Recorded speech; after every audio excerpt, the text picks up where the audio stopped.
in the ball, stopped as well. Before we start, just apologies for running late, and apologies in advance. The questions I'll be answering today are around the squad and our upcoming opponents, and you can ask me as many questions as you want around that and the players, but if you had any questions that you wanted to ask around board salaries, I won't be answering those questions. That's not my area of expertise. Gregor, yeah, well, I think he's obviously a very strong candidate. He was a strong candidate given his experience, his leadership ability, his desire to do the role, which was a big positive, because that can be a challenging role. I've met him a couple of times to go through how he would captain the side, what he would do in the build-up, what he would do to handle certain situations, and I was impressed with his answers. I was impressed with the thought process that he'd gone into. He's a mature player in terms of how he contributes in meetings. He's very consistent, obviously a very experienced player for us. He's really passionate about Scotland, passionate about playing for the jersey, about helping the team win. And I think the experiences he's had recently with going to a new club and having to adapt to new coaches, adapt to a new way of playing, and the demands that has in terms of playing time, he's done really well. And to me, he's going to do a good job. He's going to be supported with some experienced players around him. He's going to work to bring the best out of them, and we look forward to seeing how he goes.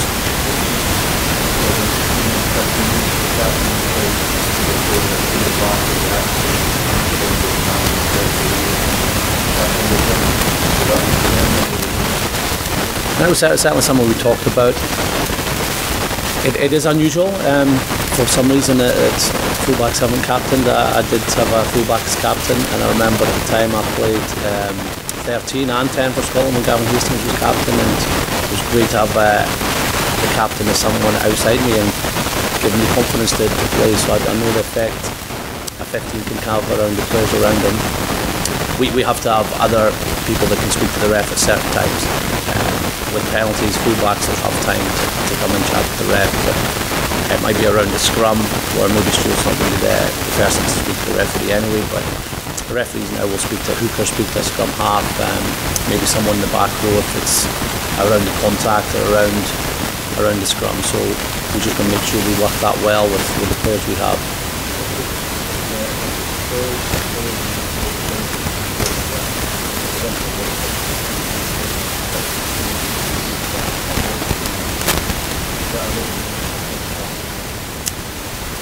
It's obviously a review of what we've done, not just in the World Cup, but in the games prior to that. How can we get better? We review ourselves first of all. How can I get better as a head coach? How can we get better as a coaching team? What players will help us improve and reach our potential? And there's also time for players to put their hands up. We probably would have picked a different team the week after the final, or a different squad the week after the final than last week or this week. The players have had 3 months to show us that they're ready to play for Scotland. Some of them are players that were in the World Cup that either did good jobs in the World Cup, have carried that on, or have rediscovered their form. Some are new players, some are returning players, and it's great to see those returning players who've gone through a bit of adversity. I think of Connell Dupree with his serious injury, Rory Sutherland who had a serious injury, Matt Scott who had injury issues, have all got back into excellent form. So it shows their character, but also shows their ability and their desire to play as best they can and get back in our team.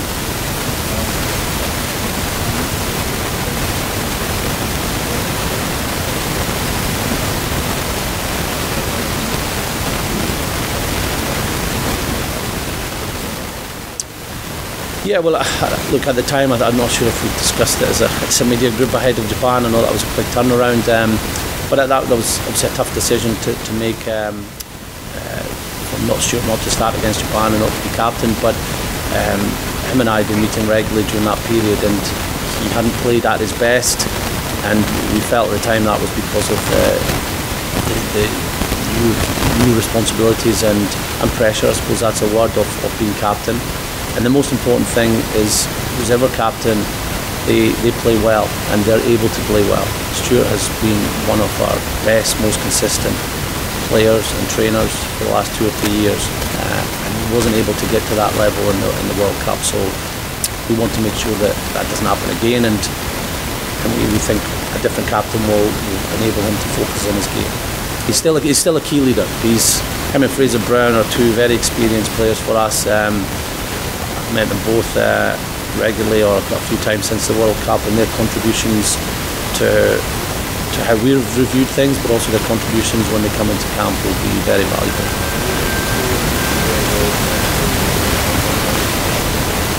Yeah.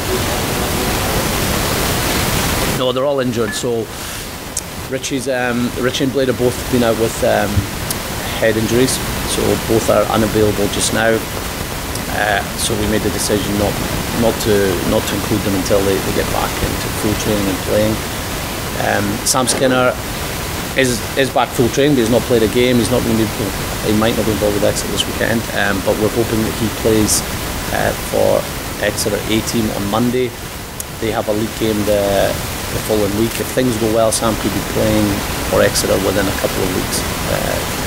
And all those 3 players, obviously, 2 of them were out. Well, Sam just missed out in the World Cup. Blake was in the World Cup squad. Richard Gray, obviously, we're keeping a close eye on him. Other players have just missed out of injury as well that were very close to the squad, or probably would have been in the squad. Matt Fagerson had a fractured rib from the weekend, so he's going to be out a couple of weeks. Bruce Flockhart just missed out with injury, so it's really disappointing for them. For us, that they just picked up an injury that shouldn't mean that they miss more than 1 or 2 games. Those 2 games come pretty fast, but then we have a week off before we get back into Italy. Just another player I want to mention who's injured, who won't be considered for us in the Six Nations, is James Lang. He was outstanding for Harlequins this season. We've watched him closely. We've been down at Harlequins and speaking with our coach. He's one of the best players of the season for Harlequins. Unfortunately, that weekend that we went to watch him, he tore his hamstring. So we're in a better position than we were last year in terms of injuries, but it's always disappointing for the players that you miss out just so close to the Six Nations starting. Yeah, well, look, Duncan's in a position where there's a lot of competition. He's playing well, and he obviously had missed the whole season. We rate Duncan very highly. He worked hard in the World Cup camp, fighting against a couple of injury niggles. Obviously hadn't played for a season. Worked really hard in our away game in France. Worked really hard in the games he played, but wasn't back yet up to top form and top speed. He's shown that now with Saracens over the last few weeks. But unfortunately for Duncan, as well as the competition, Saracens play Sunday next week, which to me is ridiculous. That a Premiership have got a game 6 days before we play Ireland. So we're training 5 sessions from Monday to Monday, and those Saracens players can only make one of those 5 sessions. So it's not Duncan's fault. It's not Sean Maitland's fault, although Sean's in our squad. It's not Saracens' fault, but to have a fixture the Sunday before the Six Nations, none of the England players will be playing that week. They're on their way in the camp in Portugal for the whole week. It does make it really difficult for us to prepare the team the best we can. So Duncan's been unlucky in that regard. There is a lot of competition in centre, but the fact that we know he's only going to make one of those 5 sessions means that we've not included him this time.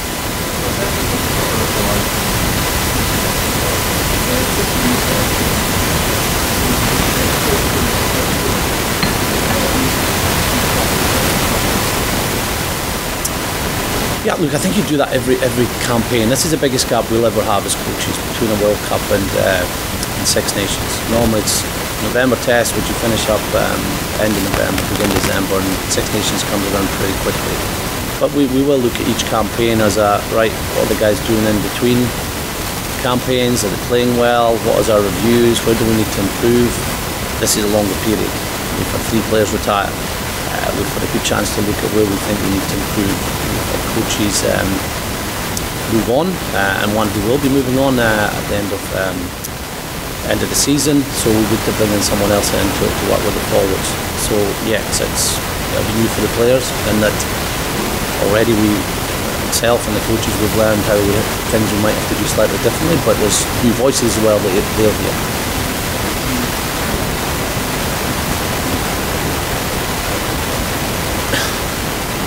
Well, we just want to be better. Whether it'll be different, there's certain fundamentals that we feel we have to put in our game to put teams under pressure. We've got to be more consistent. We'll be tougher to beat. We know that, and these are things we'll have to work on. But the way we feel we can beat teams is based around our effort, our skill, our speed, and some of the players that are coming into our group now help us even more achieve those goals than before. We have backs that are playing really well, exciting, attacking rugby. We have forwards now with ball carriers with real explosive ability. Some of them haven't played Test rugby before, so we've got to get used to that. But the personnel we have available, we think we can really move on our attacking game.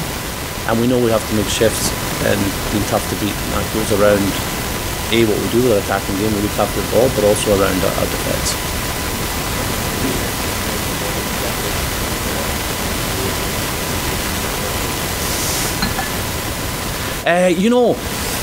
We know what Lou said is that we've got a number of positions, we've got lots of competition, players playing for top clubs in Europe, whether it's centre, whether it's second row.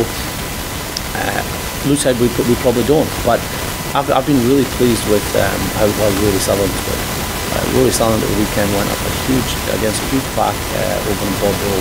Bobby Lass at tight head, Jefferson Poirot, and Lou said a big strong second row behind him. Edinburgh won 2 free kicks and a penalty in the first half and scrum, and all the scrums were solid. Didn't go to a penalty free kick. Rory did the same down in Wasps a few weeks before, where Edinburgh dominated the Wasp scrum. He's carried well. What we hear back from the Edinburgh coaches at the training, and what we hear back from the Edinburgh players is he's had an outstanding attitude. It seems this year, whether he's got over injury or whatever, he's taken his game to another level. So that's a real positive. Alan Dell had a couple of injuries after the World Cup. He was outstanding for us in last year's Six Nations. One of the key players in the Six Nations, not just in our team, but the way he contributed in attack, defence and a scrum time. He's now starting to find his feet at London Irish. Started a week ago against Exeter, played well.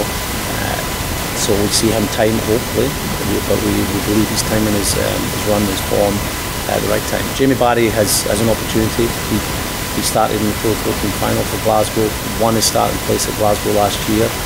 He'd be disappointed to not make the World Cup, but we went for Godfrey Reid, who performed really well in his warm-up games and performed really well in training. But now Jamie's in the squad, and there's 3 loose heads there that we believe in at a reasonably young age, so it's up to them to go, right, I should be in the 23 or I should be starting.